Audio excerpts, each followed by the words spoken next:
Iran কি এবার সরাসরি আমেরিকার কোম্পানিতে হামলা চালাবে? প্রযুক্তি কোম্পানিগুলো কি নিরাপদ আছে?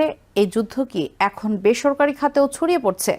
আইআরজিসির হুমকি কতটা বাস্তব, কতটা মনস্তাত্ত্বিক যুদ্ধ? গুগল, অ্যাপল, মাইক্রোসফট এরা কি এখন যুদ্ধের অংশ?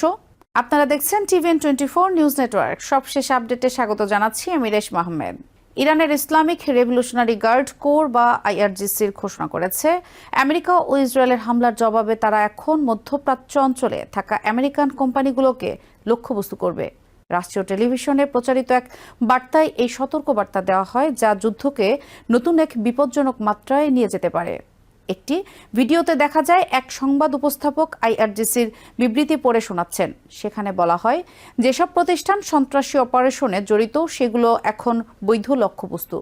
আইআরজিসি দাবি করেছে, আমেরিকান আইসিটি ও কৃত্রিম বুদ্ধিমত্তা কোম্পানিগুলো লক্ষ্য নির্ধারণ ও নজরদারির কাজে গুরুত্বপূর্ণ ভূমিকা রাখছে। তাই এসব প্রতিষ্ঠানকে এখন সরাসরি টার্গেট করা হবে। বিবৃতিতে আরও বলা হয়, এসব কোম্পানির কর্মীদের অবিলম্বে তাদের কর্মস্থল ত্যাগ করতে হবে। শুধু কর্মীরাই নয়, বরং এসব প্রতিষ্ঠানের 1 কিলোমিটারের মধ্যে বসবাসকারী মানুষদেরও নিরাপদ স্থানে সরে যেতে বলা হয়েছে। টেলিগ্রামে প্রকাশিত আইআরজিসির বিবৃতিতে অভিযোগ করা হয়, তারা বারবার ইরানের সতর্কবার্তা উপেক্ষা করেছে। আজ তাদের ও ইসরায়েলি বিদ্রোহীদের হামলায় বহু ইরানি নাগরিক নিহত হয়েছে। তারা আরও জানায়, প্রতিটি হত্যাকাণ্ডের জবাবে সংশ্লিষ্ট কোম্পানিগুলোর বিরুদ্ধে প্রতিশোধমূলক ব্যবস্থা নেওয়া হবে।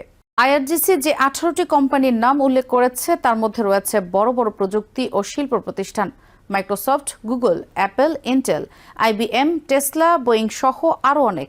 এসব কোম্পানিকে সরাসরি হুমকি দিয়ে বলা হয়েছে, 1 এপ্রিল তেহরান সময় রাত 8টা থেকে তাদের বিভিন্ন ইউনিট ধ্বংসের মুখে পড়তে পারে। এই হুমকি এমন এক পর্যায়ে এলো যখন ইরান ও আমেরিকার মধ্যে সংঘাত দ্রুত তীব্র হয়ে উঠেছে।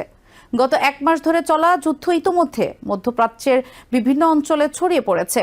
এর আগে ইরান দুবাইয়ের কাছে একটি তেলবাহী জাহাজে হামলা চালায়, যাতে আগুন ধরে যায়।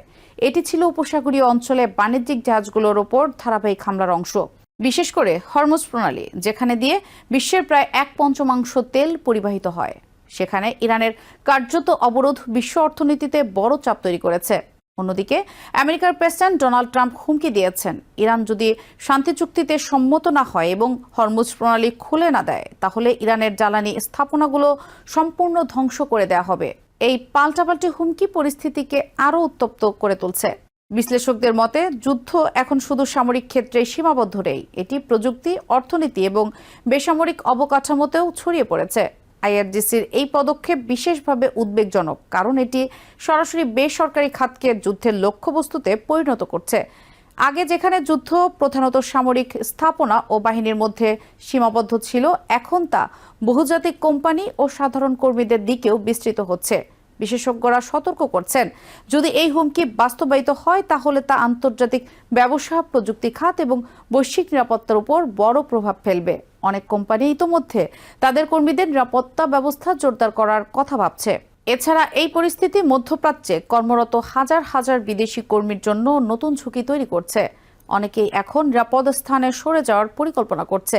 এদিকে ইরান দাবি করছে তারা শুধু প্রতিশোধ নিচ্ছে, আর আমেরিকা বলছে তারা ইরানের সামরিক সক্ষমতা ভেঙে দিতে চায়। এই দুই অবস্থানের মধ্যে কোনো সমঝোতার লক্ষণ এখনও দেখা যাচ্ছে না। সব মিলিয়ে পরিস্থিতি এমন এক পর্যায়ে পৌঁছেছে যেখানে যে কোনো ছোট ঘটনা বড় সংঘাতে রূপ নিতে পারে। যুদ্ধ যত দীর্ঘায়িত হচ্ছে, ততই এটি নতুন নতুন খাতে ছড়িয়ে পড়ছে এবং তার প্রভাব বিশ্বজুড়ে অনুভূত হচ্ছে। নিউ ইয়র্ক থেকে সম্প্রচারিত TVN24 টেলিভিশন বিশ্বজুড়ে বাঙালির কণ্ঠস্বর।